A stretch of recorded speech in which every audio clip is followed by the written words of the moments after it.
आजच्या रेसिपी व्हिडिओमध्ये मी तुम्हाला सर्वात सोपी अशी मिनी आमरस थाळीची रेसिपी दाखवणार आहे।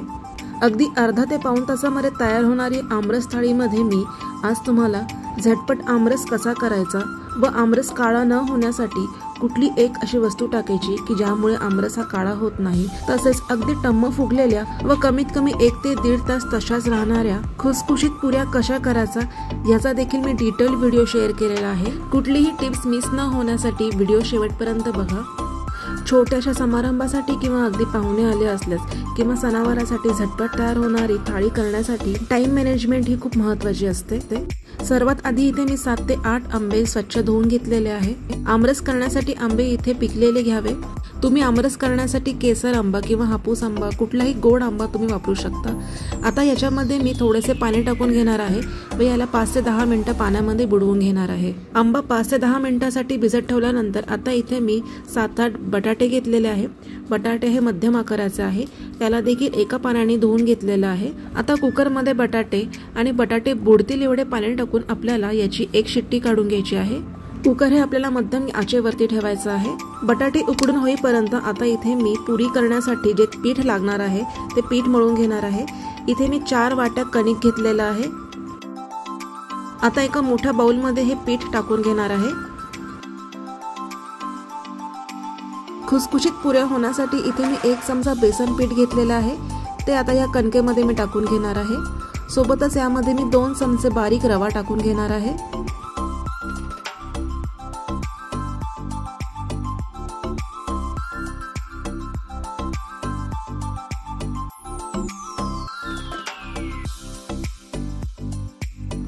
बेसन आणि रवा टाकून झाल्यानंतर आता यामध्ये चवीप्रमाणे मीठ टाकून घेणार आहे व सर्व कोरडे पदार्थ एकत्र करून घेणार आहे।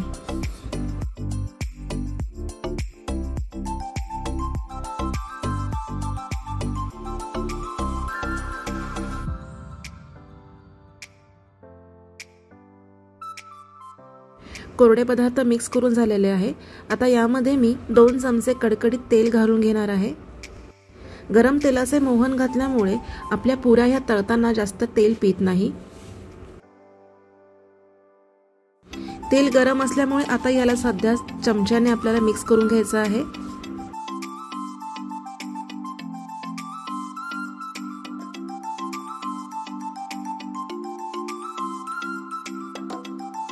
तेल मिक्स करून झाल्यानंतर आता आपल्याला हाताने हे व्यवस्थित सर्व पिठाला चोळून घ्यायचं आहे।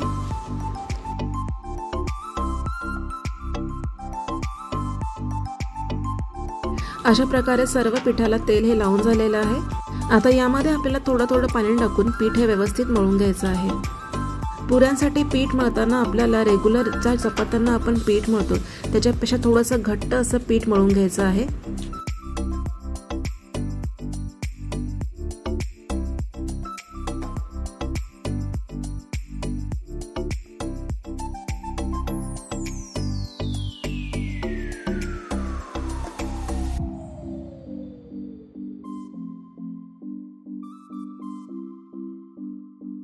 अशा प्रकारे पीठ हे आपल्याला मळून घ्यायचं आहे। आता यावरती मी झाकण ठेवत आहे व 10 मिनिटं रेस्ट होण्यासाठी ठेवून देणार आहे।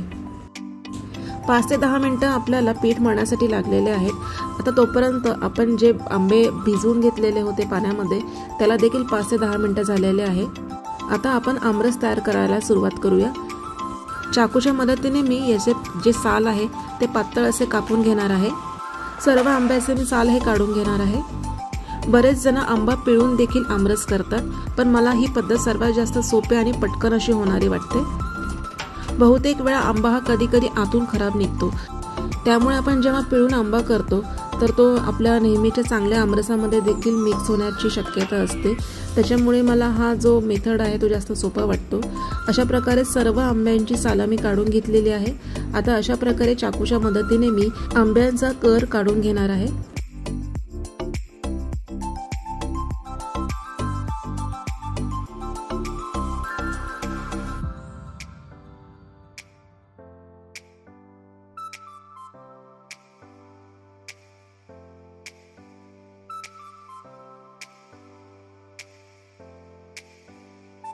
सर्व आंब्यांचा गर काढून झालेला आहे। आता मिक्सरच्या मोठ्या भांड्यामध्ये मी हे ब्लेंड करून घेणार आहे।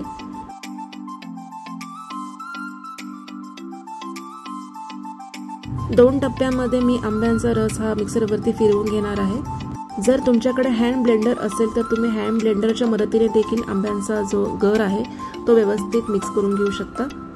आता यामध्ये मी चवीप्रमाणे साखर टाकून घेणार आहे। इथे मी साधारणतः पाऊण ते अर्धी वाटी साखर टाकून घेतलेली आहे। त्यानंतर चिमूटभर मीठ आणि थोडीशी वेलची पावडर। आता हे आपल्याला सर्व मिक्सरवरती थोडंसं फिरवून घ्यायचं आहे।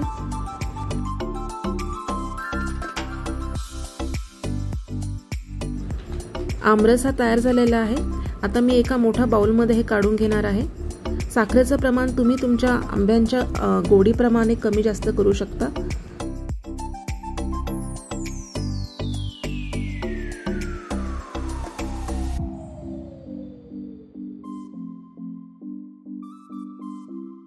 आता राहिलेला आंब्यांचा गर देखील मिक्सरमध्ये टाकून तो देखील आपल्याला व्यवस्थित असा बारीक वाटून घ्यायचा आहे।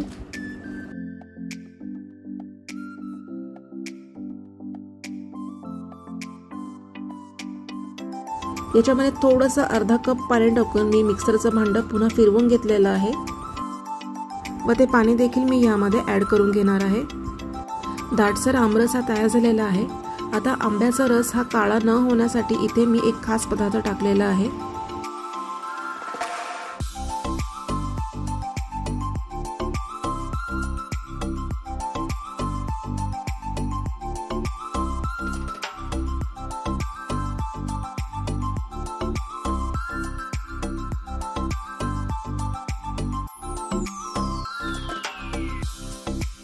दोन चमचे गरम तेलामध्ये मी 4-5 केसराच्या काड्या टाकून घेतल्या होत्या।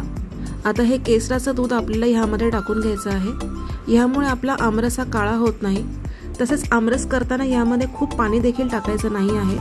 अशाच प्रकारचा दाटसर आमरस आपल्याला करून घ्यायचा आहे।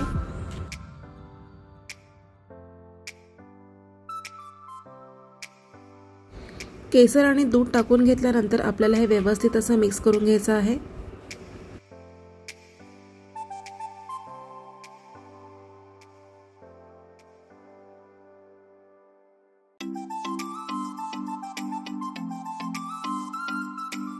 आमरस हा तयार झालेला आहे।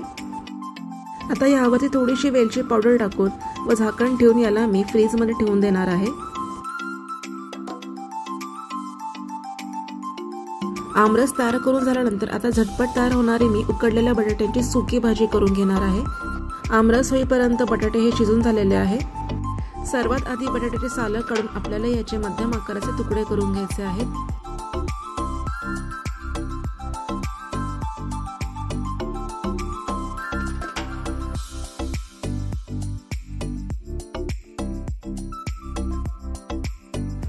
बटाट्याची सुकी भाजी करण्यासाठी आपल्याला खूप कमी साहित्य लागतात। अशा प्रकारे सर्व फोडी मी करून घेतलेल्या आहे।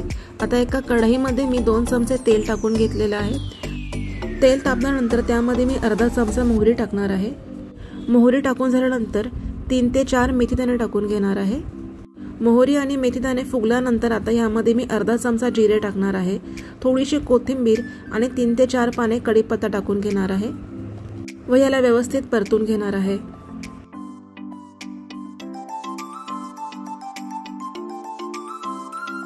सोबतच यामध्ये आपल्याला 3 ते 4 हिरव्या मिरच्या कापून टाकायच्या आहेत।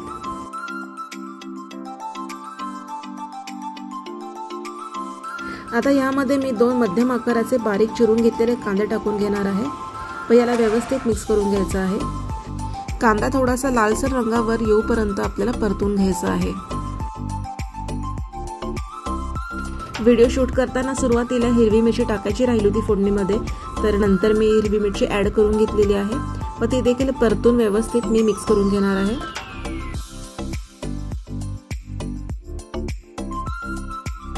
कांदा परतून झाल्यानंतर आता यामध्ये मी अर्धा चमचा हळद टाकून घेणार आहे व याला अर्धा मिनिट व्यवस्थित परतून घेणार आहे। आता यामध्ये मी उकडलेले व कापून घेतलेले बटाटे टाकून घेणार आहे। बटाटे टाकून झाल्यानंतर आता यामध्ये मी चवीप्रमाणे मीठ व वरून कोथिंबीर टाकून घेणार आहे व याला व्यवस्थित असं मिक्स करून घ्यायचं आहे।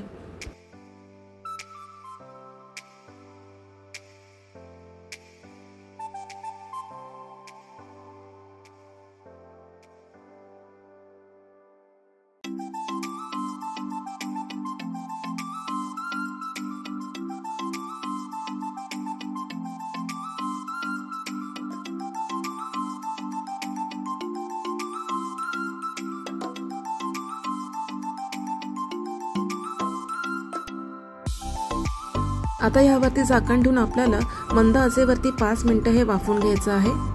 पट तयार होणारी चविष्ट अशी बटाट्याची सुकी भाजी तयार झालेली आहे। आता आपण पुऱ्या तयार करायला सुरुवात करूयात। 10 ते 15 मिनिटं पीठ हे व्यवस्थित असं मुरलेलं आहे। आता आपण याला पुन्हा थोडंसं मळून घेऊया। काही जण छोट्या छोट्या लाटी करून पुऱ्या ह्या करतात। मी पुऱ्या पटकन होण्यासाठी एक मोठी पोळी लाटून घेणार आहे। पोळी लाटून झाल्यानंतर एका मध्यम आकाराच्या गोल वाटीने मी गोल अशा पुऱ्या ह्या कापून घेणार आहे। आता अशा प्रकारे मी मध्यम आकाराचा गोळा घेतलेला आहे व आता पोळपाटावरती तेल टाकून आपल्याला तो व्यवस्थित लाटून घ्यायचा आहे।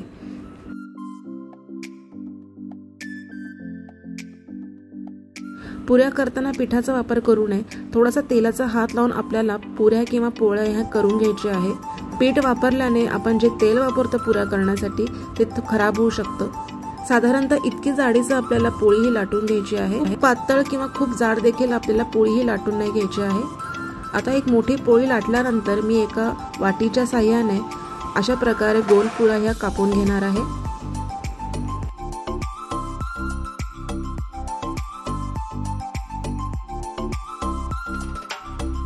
आता अशाच प्रकारे सर्व पुऱ्या मी करून घेणार आहे। इथे मी 7-8 पुऱ्या ह्या करून घेतलेल्या आहे।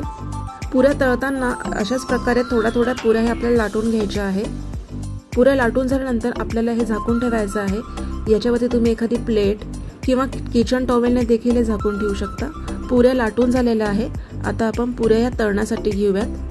कढईमध्ये मी तेल हे गरम करण्यासाठी ठेवलेलं होतं। थोडासा पिठाचा गोळा टाकून तेल हे गरम झालेले आहे की नाही हे आधी पाहावे। पुऱ्या करताना तेल हे पूर्णपणे गरम असं हवं। आणि सर्वात महत्त्वाची टिप्स म्हणजे गॅसची फ्लेम ही मीडियम हाय फ्लेमवर असावी। मध्यम आचेवर आपल्याला पुऱ्या ह्या तळायच्या नाही आहेत। पुरी ही तेलामध्ये टाकल्यानंतर थोडीशी हलक्या हाताने झाऱ्याने दाबून ती तेलामध्ये तळून घ्यायची आहे। त्याच्यामुळे पुरी ही लवकर फुगून तयार होते। पुरी ही खूप वेळ जास्त अलटी-पलटी करू नये। फक्त 2 ते 3 वेळा आपल्याला पुरी ही पलटून घ्यायची आहे। अशा प्रकारे हलक्या गोल्डन ब्राऊन रंगावरती आल्यावर आपल्याला पुरी ही काढून घ्यायची आहे तेलातून। एका प्लेटवरती किचन नॅपकिन ठेवून आपल्याला यावरती ह्या पुऱ्या ठेवून द्यायच्या आहेत। आता अशाच प्रकारे सर्व पुऱ्या हे आपल्याला तळून घ्यायच्या आहेत। जर तुम्हाला उलटण्याने हे पुरी दाबता नाही आली तर तुम्ही अशा प्रकारे तेलाने देखील पुरी ही फुगवून घेऊ शकता।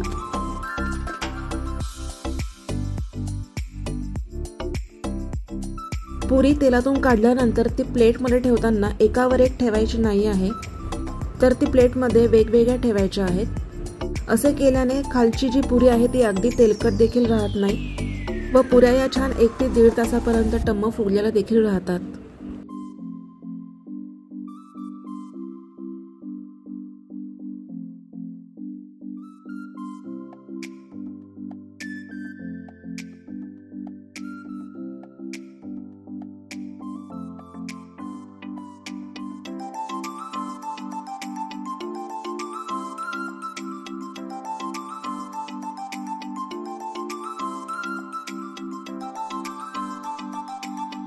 अशा प्रकारे मी सर्व पुऱ्या ह्या तळून घेतलेल्या आहेत। तुम्ही बघू शकता सर्व पुऱ्या ह्या व्यवस्थित अशा टम्म फुगलेल्या आहेत।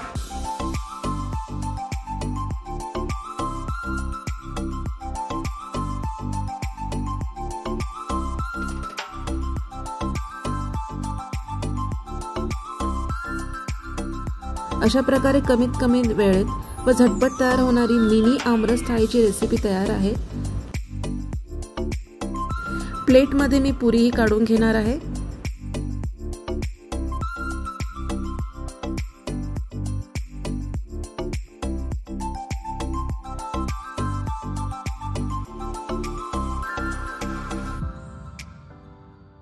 आता वाटीमध्ये मी थंडगार असा आमरस हा टाकून घेणार आहे।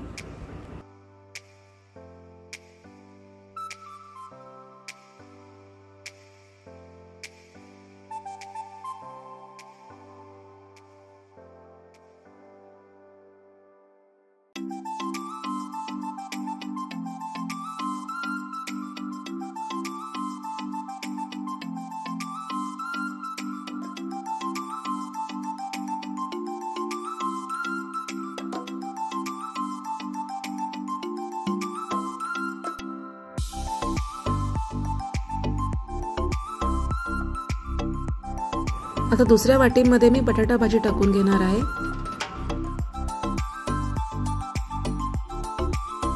झटपट तयार होणारी मिनी आमरस थाळीची रेसिपी तयार आहे।